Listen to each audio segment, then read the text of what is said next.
ہے۔ جو لوگ اللہ سے اور اس کے پیغمبروں سے کفر کرتے ہیں اور اللہ اور اس کے پیغمبروں میں فرق کرنا چاہتے ہیں اور کہتے ہیں کہ ہم بعض کو مانتے ہیں اور بعض کو نہیں مانتے، اور ایمان اور کفر کے بیچ میں ایک راہ نکالنی چاہتے ہیں،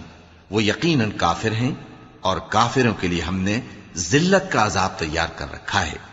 اور جو لوگ اللہ اور اس کے پیغمبروں پر ایمان لائے اور ان میں سے کسی میں فرق نہ کیا، یعنی سب کو مانا، ایسے لوگوں کو وہ ان قریب ان کی نیکیوں کے صلے عطا فرمائے گا، اور اللہ بخشنے والا ہے، بڑا مہربان ہے۔ اے پیغمبر، اہل کتاب تم سے درخواست کرتے ہیں کہ تم ان پر ایک لکھی ہوئی کتاب آسمان سے اتار لاؤ،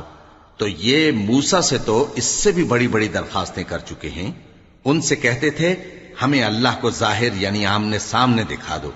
سو ان کے گناہ کی وجہ سے ان کو بجلی نے آ پکڑا، پھر کھلی نشانیاں آ جانے کے بعد